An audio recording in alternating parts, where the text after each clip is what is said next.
Samurajus, kuris kardu traiško kulkas, šiuolaikinis ninja turintis neįtikėtinų įgūdžių, trapi mergaitė, kuri valdo ginklus geriau nei bet kuris kareivis ir daugybė kitų nuostabių šio numerio herojų. Su jumis Top Hype, o šiandien parodysiu jums šiuos ir kitus žmonės, kurie yra 100 kartų pavojingesni už bet kokią kariuomenę. Prieš pradedant, noriu pakviesti jūs pažiūrėti ankstesnį video apie gyvenimo kalendorių. Iš ten sužinosite, kokie svarbus dalykai mūsų gyvenime eina į pabaigą, koks amžiaus skaičius yra produktyviausias ir pakeisite savo mąstymą apie laiką. O dabar grįžkime prie šio video ir malonaus žiūrėjimo.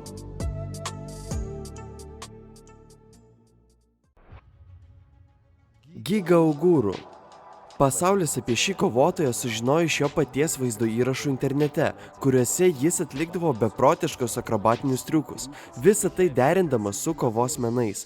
Giga Oguru yra labai religingas žmogus, todėl kiekvieną naują vaizdo įrašą lydi klaidinga dieta arba vienos ar kitos technikos paaiškinimas, citatos iš Biblijos ar kitokios mintys šią temą. Neįtikėtina Oguru stiprybė slypi jo aktyviame gyvenimo būde.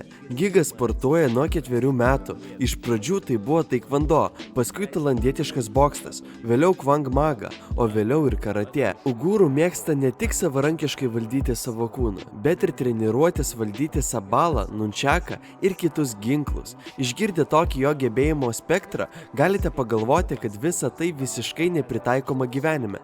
Bet būkime sąžiningi. Šaudydamas iš ginklo, karatė, nunčiako valdymas, akrobatika, kiekvienas iš šių įgūdžių ir sporto šakų išmokė Giga kūną kažko naujo, susikaupimo, vikrumo, greičio. Būtent visų šių dalykų derinys daro jį tikrų nindzių, pasirengusiu absoliučiai bet kokiai gyvenimo situacijai. Šiuolaikinis samurajus. Būtent tokiu save vadina kitas mūsų herojus vardu Isao Machi. Jis yra Aido, greito puolimo samurajus kardų meno meistras. Iš karto pasakysiu, kad tai ne efektavimas ir ne tai, kas turi kažko bendro su juo. Pagrindinis Aido principas – sunaikinti priešininką, kol jis dar nespėjo įsitraukti kardo. Todėl pagrindinis dėmesys čia skiriama žaibiškam greičiui. Beje, štai įdomus faktas. Isao Machi buvo įtrauktas į Gineso rekordų knygą kaip žmogus, greičiausiai pasaulyje smogęs samurajų kardu. Vertinimo grupės akivaizdoje vyras sugebėjo atlikti 252 smūgius vos per 3 minutės. Jei kažkodėl toks greitas jūsų nestebina, štai dar vienas šiuolaikinio samurajaus pasiekimas. Jis sugeba kardu nukirsti kulką skriejančią 320 km per valandą greičiu. Norint užfiksuoti šį stebuklą, reikėjo naudoti specialią kamerą, galinčią filmuoti kelis šimtus kadrų per sekundę. Vienas iš liudininkų buvo psichologijos profesorius. Išvydęs tai savo akimis, jis iš karto pasakė, kad prieš mus visai kitas suvokimo lygis. Niekas išskyrus jį nesugeba naudotis regėjimu tokiu greičiu. Kaip manote, kas padėjo Isao Machiui pasiekti tokių nuostabių rezultatų? Ar tai gamtos dovana, ar sunkios treniruotės nuo 5 metų? Laukiame komentarų. Mina Rakhavan. Ar kada nors girdėjote ką nors apie Kalaripatajų? Tai labai neįprastas senovės Indijos kovos menas, atsiradęs maždaug prieš 2000 metų. Be to, kad jis yra vienas seniausių, taip pat ir vienas neįprasčiausių. Treniruotės vyksta šventykloje su altoriais. Patys kariai naudoja visiškai neįsivaizduojamus šuolius, didžiulius kirvius, kardus, skydus ir ietis. Kai išgirsti apie tokius kovos menus, negali net įsivaizduoti kokių nors milžinų. Bet žinoma, ne tokiai pagyvenusiai moteriai kaip Mina Rakhavan. Mina į šią sporto šaką atėjo būdama 7, dabar jie apie 80 metų, tačiau ji nenumano sustoti. Mina sėkmingai treniruoja jaunuolius ir kas keista neima iš jų jokio mokesčio, o pasikliauja aukomis, kurias žmonės gali jai laisvai palikti, kai baigia mokyklą.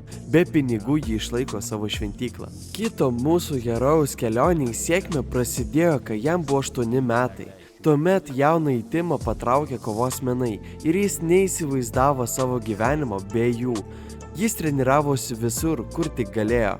Taekwondo, bokso, tajų bokso mokyklose, vušu, MMA ir daugelį kitų. Tačiau visiems buvo aišku, kad vien treniruotėmis toli nenueisi. Taigi jis ėmė galvoti, kaip galėtų užsidirbti pinigų. Ir tada jam kilo geniali idėja. Ji visą kelią traukė įvairūs filmai, kuriuose buvo atliekami greiti ir šaunūs veiksmai. Tad kodėlgi nesusijus su jo gyvenimu, su kinu? Timas nusprendė išbandyti savo jėgas kaskadininkų srityje, todėl uoliai ėmėsi akrobatikos ir gimnastikos. Tam tikrų karjeros etapų Timas atsidūrė Šveicarijoje, kur gavo kaskadininko vaidmenį, tačiau tai dar nebuvo tas. Vyras norėjo būti rytinėje pasaulio dalyje. Netrukus jis įgyvendino savo svajonę ir išvyko į Aziją, kur pradėjo nuolatinę karjerą. Timas ne tik dirbo kaskadininku, bet ir lankė aktorystės pamokas. Dėl to gavo nedidelius vaidmenis filmuose ir reklamose. Vyro debiutas buvo 2008 metais legendinio Chun-Li filmas Gatvės kovotojas. Štai toks jis šaunuolis. Jei dabar galvojate, kad nindzę galima skaityti tik kaip pripumpuotą vyruką, kuris šokinėja ant stogų ir žudo nusikaltėlius, labai klystate. Susipažinkite su Mindy Kelly. O ji pasaulio kovos menų čempionė. Mergina pradėjo treniruotis, būdama labai jauna ir nuo pat to laiko nenustojo to daryti ne dienos. Toks aktyvus gyvenimo būdas jai pelnė 10 prestižinių titulų ir galimybę būti vienoje komandoje su savo mėgstamais aktoriais, kuriuos mes visi taip dažnai matome didžiajame ekrane. Ir taip, nors Mindy yra kitoje kameros pusėje, būtent jos dėka daugelis žmonių kadre atrodo šauniai ir atlieka neįtikėtinus triukus.